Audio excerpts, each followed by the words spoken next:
Everyone, thank you for joining us this afternoon. We have an exciting presentation, so we appreciate you taking your lunch hour to be with us today. So I just want to do a few housekeeping things before we start off. If you guys are interested in more health and wellness information for Penn State health employees, you can always visit the My Solutions. If you're a Penn State University employee, we have a lot of health and wellness related materials on our sites.psu.edu/LionPulse website that is listed up here on the screen. We thank you. There is a ton of you on Zoom today, so thank you for joining. As always, if you could just mute yourself, that just helps with the audio during the presentation. Also, if you have any questions on Zoom, please place them in the chat box. We have someone monitoring that, and we will address all questions at the end of today's presentation. So today I have the pleasure of introducing Dr. Levine. Dr. Levine is an associate professor of pediatrics, psychiatry, and humanities. With the belief that writing encourages self-discovery, self-acceptance, and improved self-confidence, she uses journaling techniques in her therapeutic work. Dr. Levine has presented nationally and internationally on eating disorder treatment and on the benefits of writing. Dr. Levine's publications include award-winning poetry, fiction, nonfiction, and children's books. She is also the author of the blog, Your Right to Health on Psychology Today. Thank you, Dr. Levine, for joining us. Thank you. So it's great to be here. Can everybody hear all right? Or yes, and Zoom, I guess. If Zoom can't, I guess we'll get a complaint coming through in a little bit. So this is a lot of fun to be here. I really do love writing, and that's kind of my first disclosure slide. I really have nothing to disclose other than I do love writing, and I have a really firm belief in it. It's been beneficial for me in my life at different times, and certainly been beneficial with a lot of the patients that I work with. I used to do a journaling group where it led to some really interesting discussions using some of the writing prompts. Now I do less group work, but still individually will often have individuals work on some journaling, bring it back, or to share or not share. But there's certainly a lot of research out there about how journaling can help, and we'll go through a little bit of it, but we will also be doing some writing exercises. So I don't know if you guys brought paper, but I have some extra paper if need be. I know there are some journaling books down here, but they're more mindful based. I grabbed one, so I'd encourage you guys to grab one because it looks like it's got a lot of cool stuff. But if you need paper or something, let us know, and we'll try to go with that. And if you are eating and you just want to reflect on, if I was writing, this is what I would be doing, that's fine too. What you will find as we talk about things is that journaling offers kind of a unique way of sometimes connecting with what's on our minds. So we would think like, what's the big deal? Like, I'm thinking through it, like, what can journaling offer? And it offers kind of a way in that sometimes gets past the critic that we often have going in our heads. It is sometimes a way to just kind of think about things in a unique way. So, what does writing mean to you? Obviously, you must have some either positive associations, or if you have very negative ones, you are here just to see if you can dispel those. But what does writing mean to you? What connections do you have to it? Anybody got any thoughts? I mean, my ex, when I used to talk about, writing about health and the joy of writing, it was like, oh my God, I hate writing. How can you find joy? Yes. Yeah, so self-expression, and that is great. And I think that that's one of the things to keep in mind about reflective journaling and journaling in general, is that it's really supposed to be just kind of a place for self-reflection.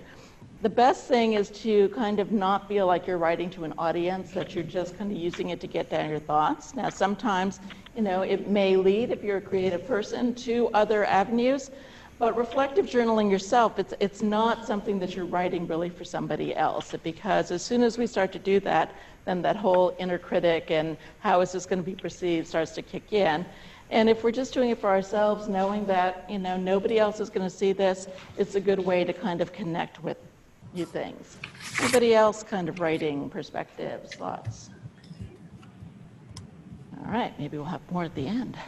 So I do write in fun and for my own self-expression, and I do have some children's books out. And so those are fun, and there is joy in that, but the joy of the reflective journaling really, it's not, again, not trying to create something that will lead to publication, but to really try to just kind of connect with your thoughts and feelings. And as I was thinking about this today, sometimes, you know, the joy may be, as we'll see, it's sometimes not an immediate joy. So sometimes this self-reflective and reflective journaling can be really hard at times.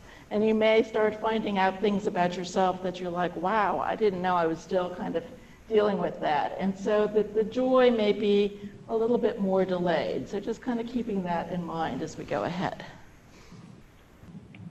So a journal, which is what we use a lot, is like a journey. So it's a way of finding your voice. And I like that connection because it really is an important way to kind of think about, you know, kind of heading somewhere and discovering things as you go along the way.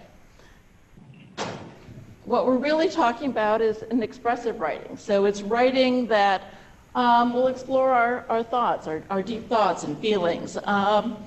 And some of the topics sometimes when they've done research of kind of what is sometimes helpful issues to kind of work on, a lot of times childhood things. What I sometimes find, especially when my kids were young, and I would have some emotion that I couldn't really explain, if I started to write about it, it would often connect back to something that perhaps happened when I was younger, or a message that I had been kind of given by adults in my life that I was still holding on to, that I didn't necessarily need to hold on to anymore. And so sometimes kind of using those touch tones can help you recognize some things that you need to work through. Journaling about relationships at times, who we are, or who we've been or will be. Yep. So James Pennebaker is a big person in journaling. So he's done a lot of work on journaling, and we'll allude to and talk a little bit about some of the studies that he's done. But because he's done a lot where he has worked with college students, different other individuals, and had them write for maybe 10 or 15 minutes a day for 3 or 5 days, and either write about, you know, just superficial things or write about more deeply personal issues, and really has found kind of differences in overall healthcare visits, immune function, just overall function when people were journaling about more personal and past experiences. And he got into the journaling and started to really research it after he had been dealing with his own depression. And he describes that after about a month of emotional isolation, I started writing about my deepest thoughts and feelings. I remember being drawn to the typewriter each afternoon for about a week, where I would spend anywhere from 10 minutes to an hour pounding on the keys. Each day after writing, I felt fatigued and yet freer. By the end of the week, I noticed my depression lifting. For the first time in years, perhaps ever, I had a sense of meaning and direction. So a couple of things that we can kind of pull from that.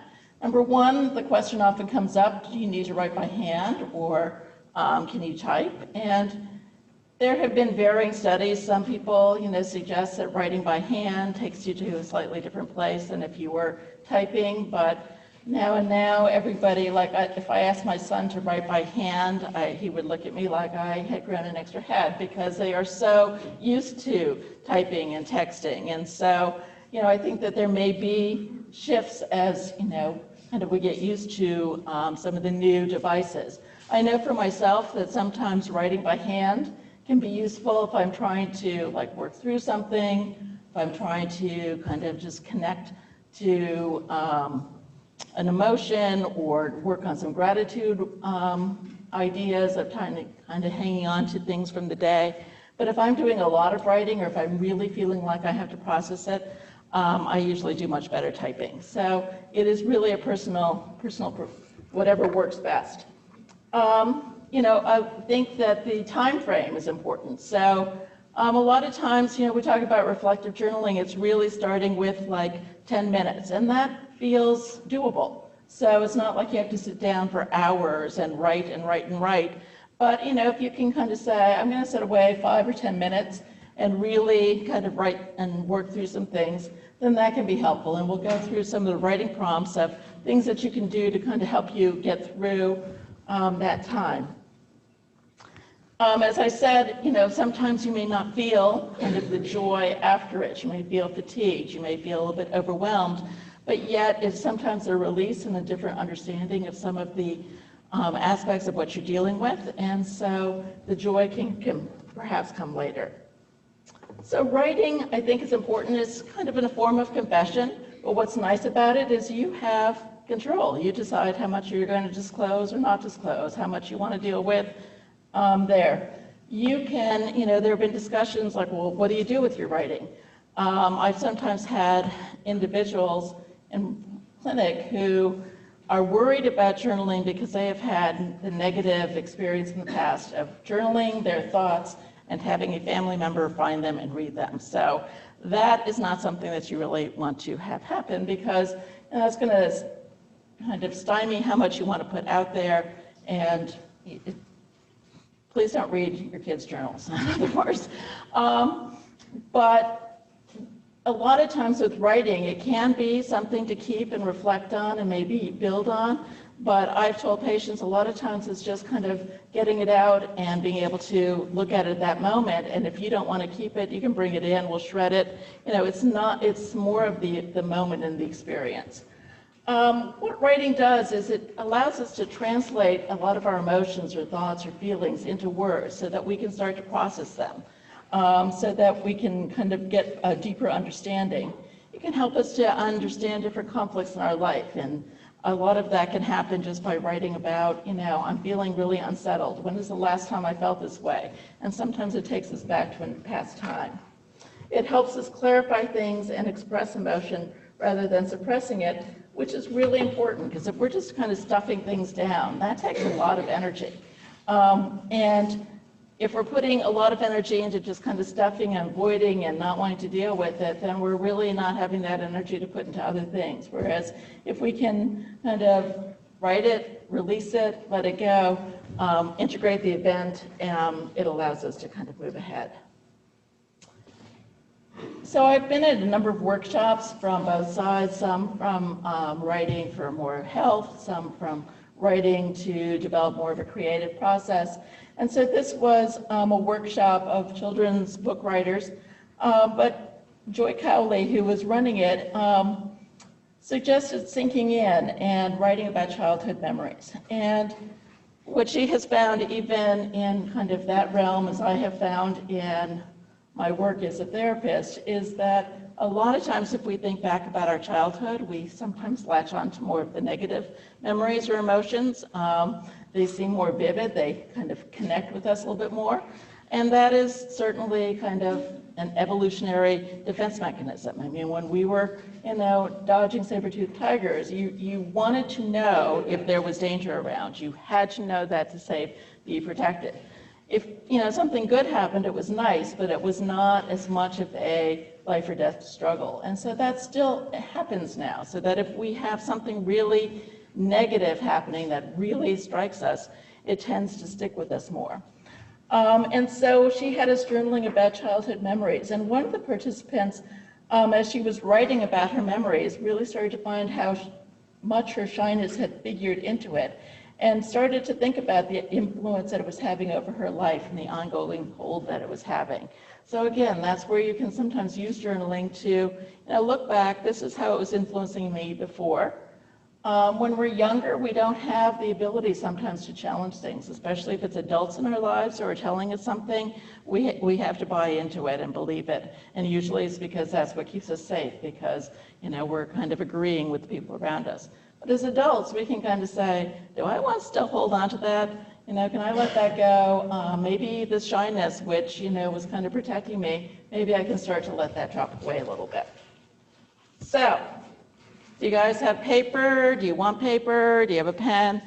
We will just do a few minutes with this. So if you don't have it, don't oh my God, we're going to be sitting here for half an hour. We're not. We have a few different ones. And, you know, if you don't have paper and you just want to reflect on them, that's fine too. If you need paper, I do have paper here. I don't really have a lot of pens, but I'm happy to offer paper if anybody needs anything. Just raise your hand. We might have extra pens too. Some people are usually more organized than I am. I usually am borrowing pens from my students when we have to do writing exercises. All right. So this is an exercise that I used to do in some of my journaling groups. And so there's a really good book. It's a middle grade book. It's a Newbery award-winning book. I actually knew this woman. I had met her at various writing conferences, Rebecca Stead. It is a really interesting, fabulous book. But what I liked is all of her titles from her chapters. So these are the titles from the chapters. So for this exercise, I would glance at the list, see which one kind of strikes you. If there's one that kind of speaks to you, take a minute or two and just write about it. So the best way to do it is to pick your title and start with that. And then you can substitute I in there for any of the things, so things I hide, and see where it goes. If you get stuck before we're done, what I'd encourage is just to write it again, because sometimes by rewriting it and kind of pushing yourself a little further, you'll go a little bit deeper with that.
Maybe take one more minute.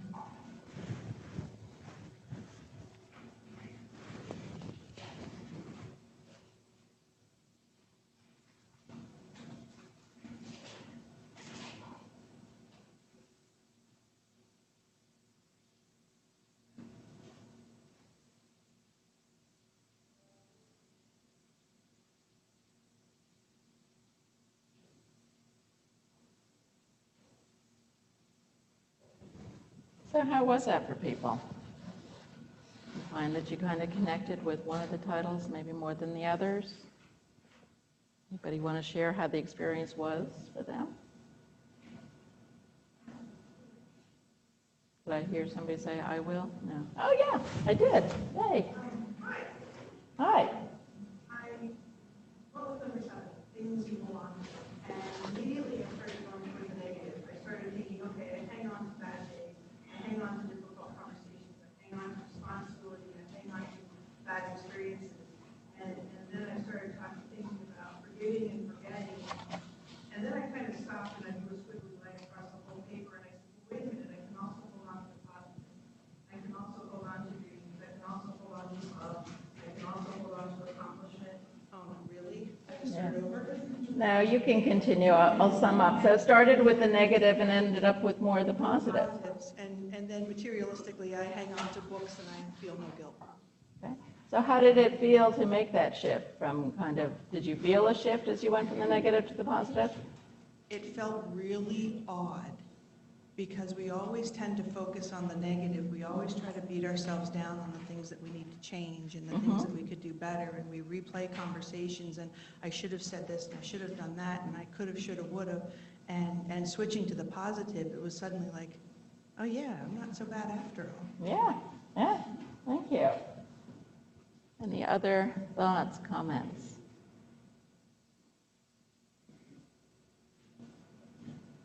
Yep, over there on the other side. Oh, excellent. When I first looked through the titles, I felt overwhelmed and thought, oh, nothing is moving me and I'm too tired to write. And then number 10 jumped out at me when I got to number 10 and immediately I had an idea and began to write and was reminded that I just need to start because it just felt so good. Good. Yeah, sometimes it is our fear. I mean, it's our fear. It just feels different. It is easier just to kind of go, oh, how much difference is that going to make? And yet, we've already heard in a couple of minutes here kind of a connection of a little bit of a mind shift, perhaps. So, great. So, we'll do some other journaling prompts in a little bit, so you guys can, and I will be able to stick around for a little bit afterwards if anybody wants to share anything.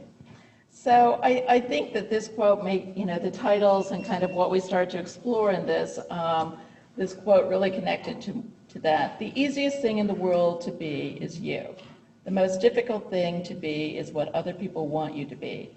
Don't let them put you in that position. So I think we sometimes forget that we're always trying to please everybody else and, kind of make everybody happy. At least I know that I have that tendency. I think it's trying to shed it away. I think, you start to reach a certain decade and it's like, shoes that hurt.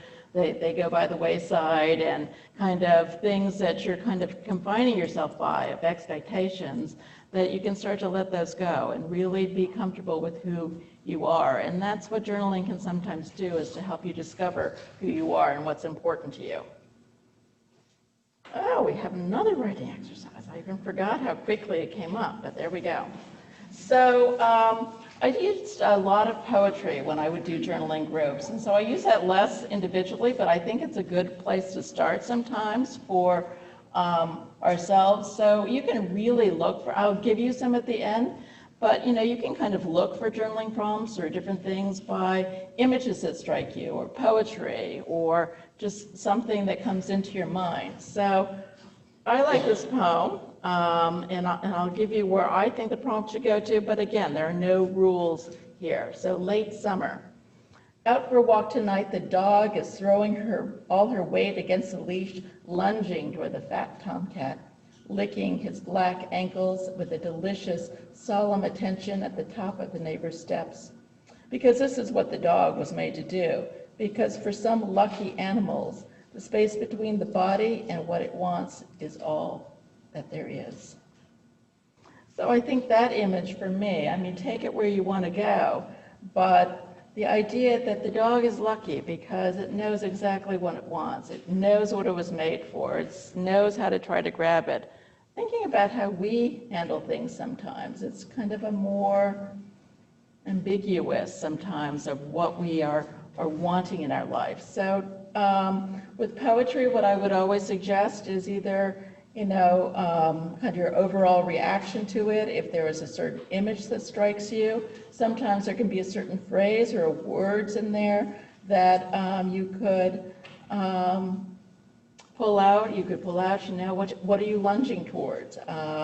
What is it that you want? So take like a minute or two and just see where your thoughts go.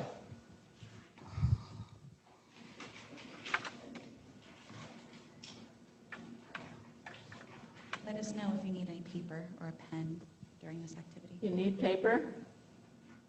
Sorry. Did I hear somebody needs paper?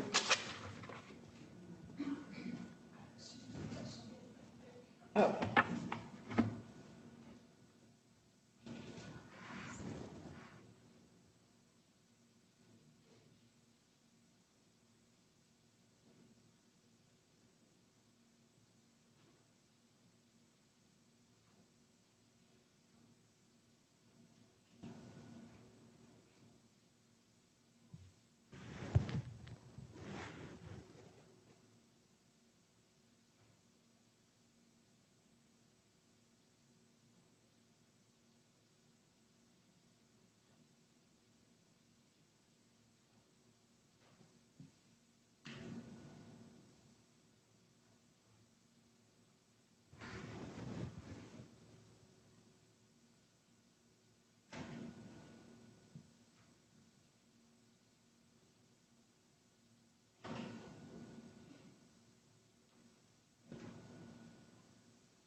Maybe just take one more minute.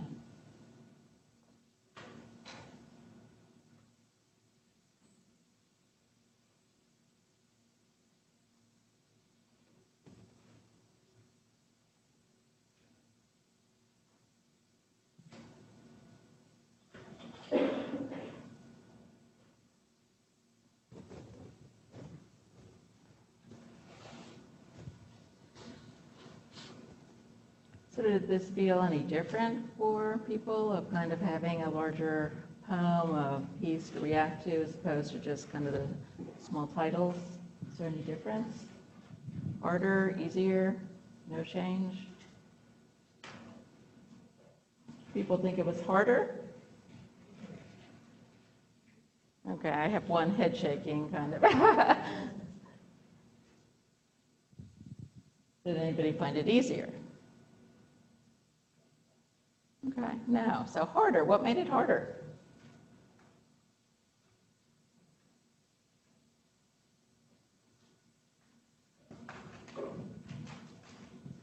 For me, I think initially there was this feeling that I needed to respond to it with a poem.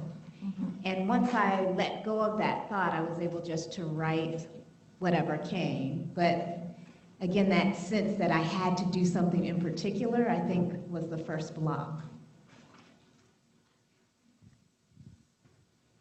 Is that what other people felt, kind of, this is a polished piece, I need to be maybe more intelligent in my response? I'm gotta.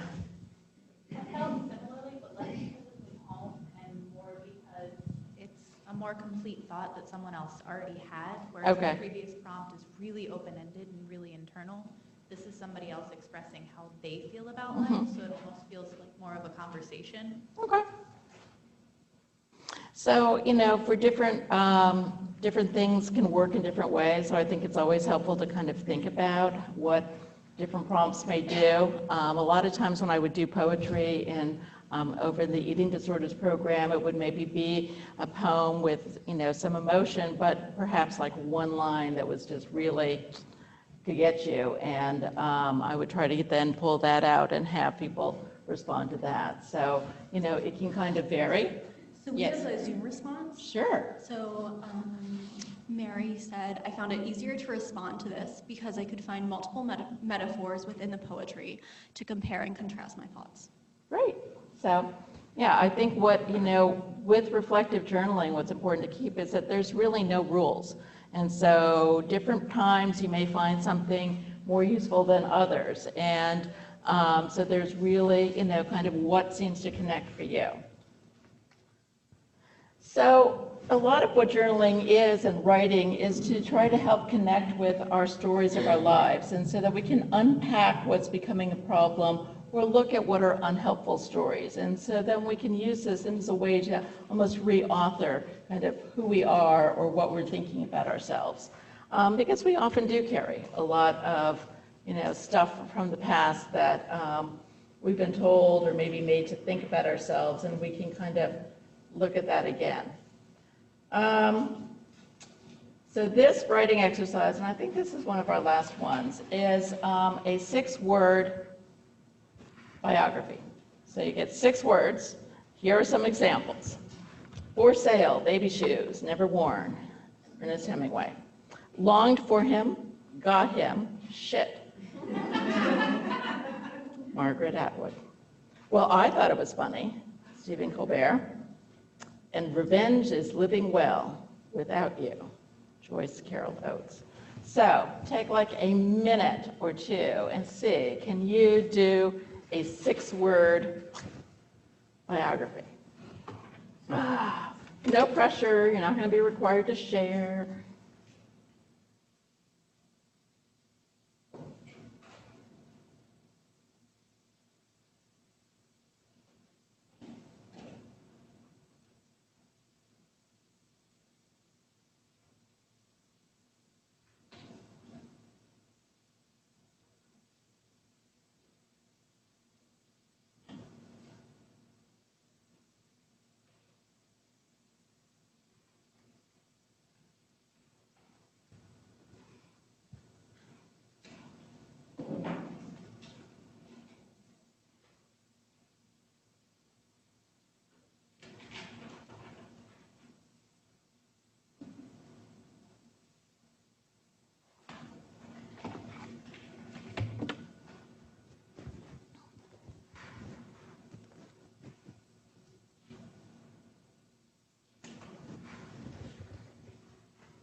This is something that's just fun to play around, and people can share or not. I found that I had to use 10 words to kind of deal with where my thoughts were now.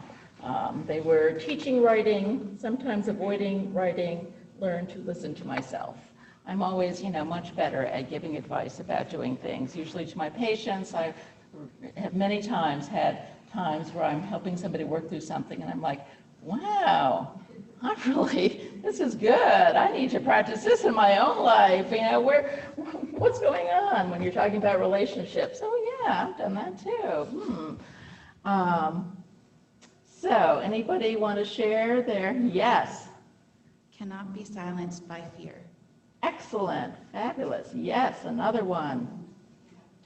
Microphone is coming. Yeah, other one. The one I can't say because it's not appropriate. The other one is flew high, landed hard, softened hard. Okay, thank you. Flew high, landed hard, softened hard. All right, any others? Yes. We rescued her, she rescued me. Yes, that's great. Thank I you. have a Zoom response. I really like us without you. Ah, wow, that's a profound one. So yeah, you can get to some interesting places with these things, so.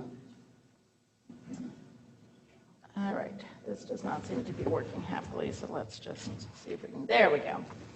So different writers have certainly written about kind of the effect that writing can have for them. So Henrietta Ann Clauser, who has written the book Put Your Heart on Paper, she discussed a severe biking accident in which she was injured after careening down a hill. And she describes, already at 13, I was beginning to realize a principle that guided my life. Writing transforms. Writing takes what is distasteful and makes it palatable, takes what is painful and helps you to heal. Writing that story was a Band-Aid for my soul because it shifted my perspective. And that was probably my typo of bye, so I apologize. But yeah, shifting perspectives. So that's what Pennebaker, we talked about him before, has done a lot. He's done looking at stories of people as they're writing about maybe past traumas or challenges in their lives. And when he's analyzed them using a computer program that he has helped design, he found that people were constructing stories. And that what was most helpful if you were writing about a past traumatic event was to write about the event, but also the emotion involved. Just describing the event without kind of the emotions or the effect it had does not have as much of a help. And just writing about your feelings without addressing the trauma doesn't help as much. So kind of combining both and working with both can be important. Other studies have shown using journaling when there were even natural disasters. So Smythe, who was up at Penn State main campus actually, looked at controlled versus emotional writing with people who had been affected by the disasters and also the community non-displaced. And so those who wrote about their emotional writing as opposed to controls ended up having less negative affect, had less physical symptoms and less disaster-related intrusions. So again, they were able to process it, work through it, and move on. This was a really interesting article. So again, Pennebaker's idea of writing about, kind of superficial things as opposed to more of the deep emotions. So there was a large group of men, I think it was white-collar workers that had gotten laid off from their jobs in this big challenging time. And so they had this group, and they had about half of the group was probably, of the two writing groups, they had 3 groups. One didn't write at all, and of the writing group, half wrote about their feelings about getting laid off, and half wrote about their time. So I went on this job interview, just kind of the superficial stuff. And within 3 months, 27% who had been writing about their feelings had landed jobs, as opposed to 5% who had been either not writing or just writing more of the superficial.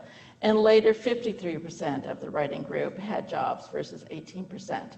Men went on the same number of job interviews. Any thoughts about why this happened?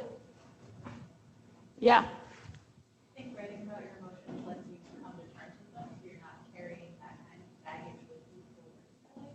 And whether it's conscious or not, people can kind of sense it.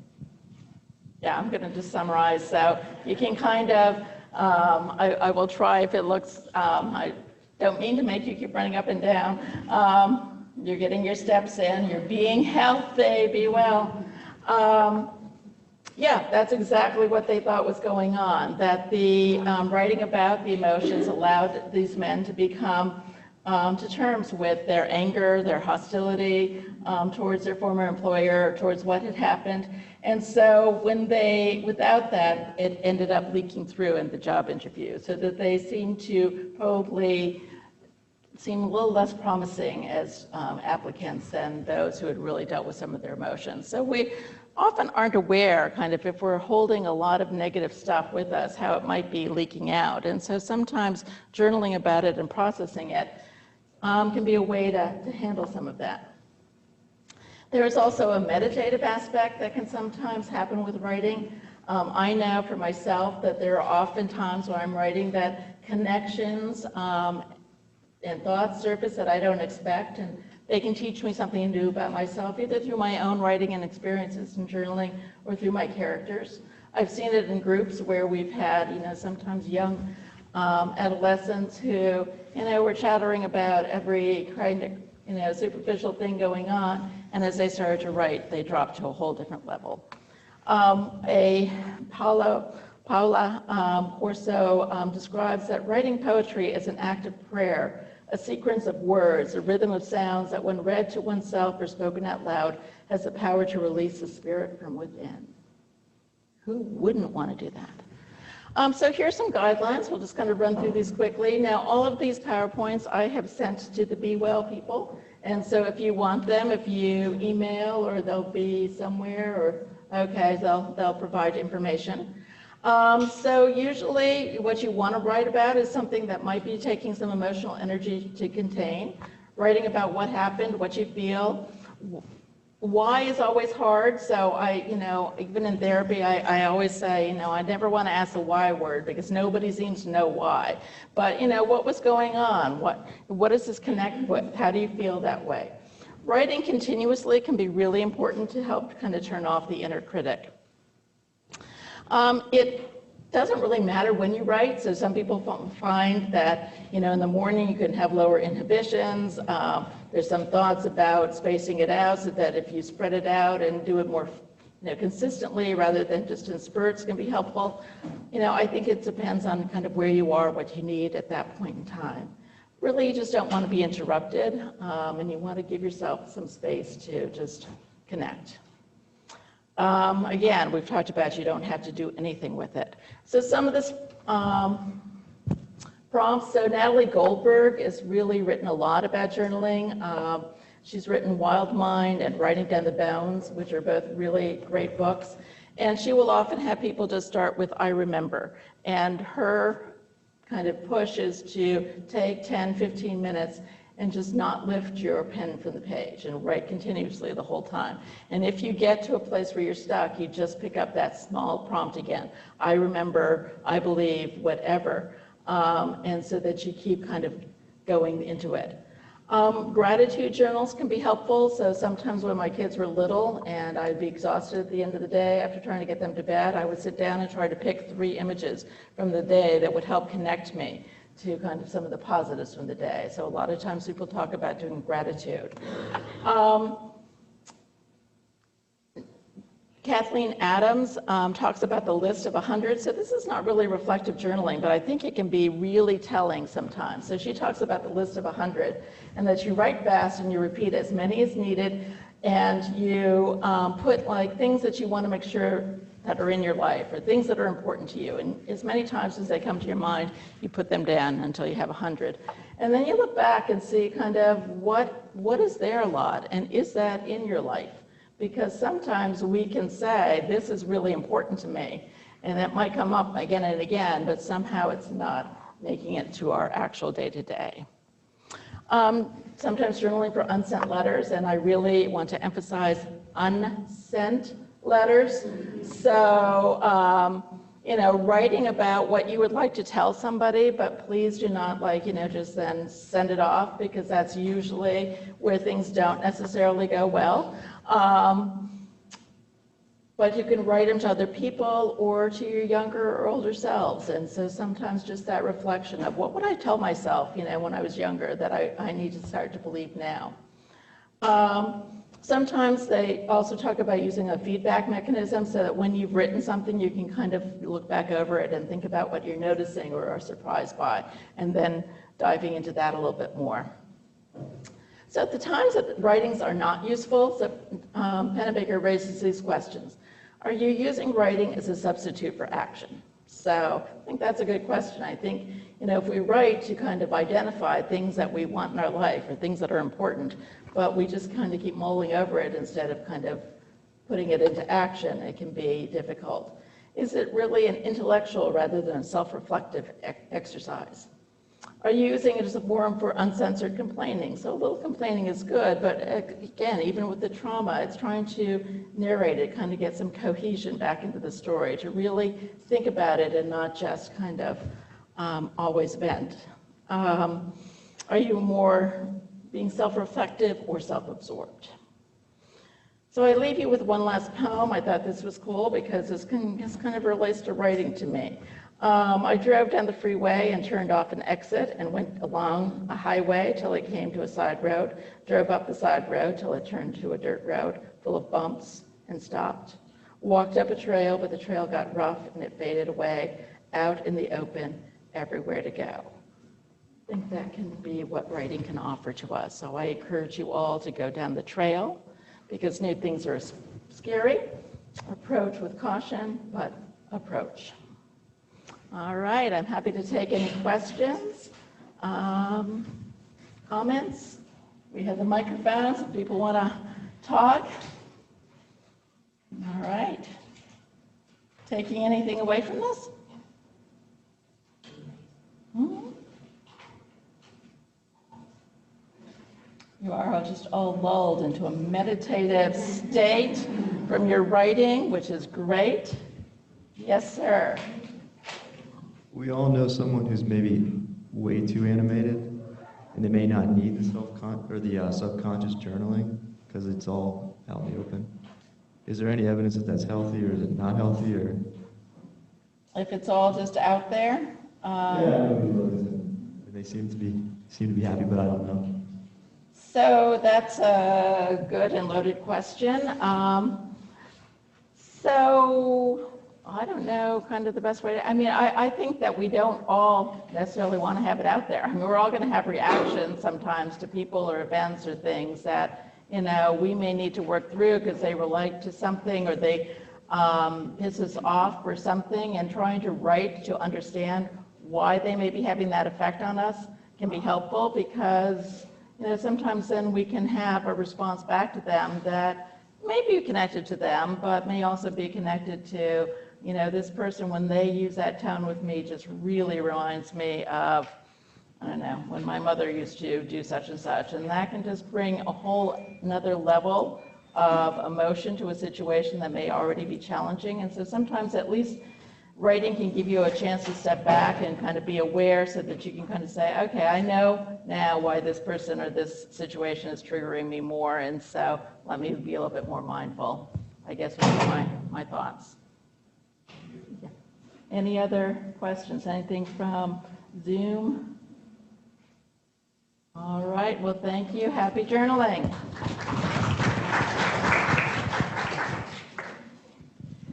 All right, thank you so much, Dr. Levine, and thank you all for your participation today. If you did not, there are evaluation sheets in the back and the front. If you could kindly fill those out, those just help us to prepare for our next Lunch and Learns and to see what things you're interested in. For those on Zoom, we have the link here on the screen. It's just an electronic evaluation. If you could go ahead and fill that out as well. Additionally, we have another Lunch and Learn coming up in February. This will take place at St. Joe's, but as always, they are available via Zoom. Dr. Riley from here at our campus will be speaking, so if you're interested, we will be sending more advertisements out as well. Please take a mindfulness journal if you have not. For those on Zoom, if you are interested, you can email us at bewell@pennstatehealth.psu.edu. With your name, how many you would like, and mail code, and we will interoffice them to you. Thank you, everyone.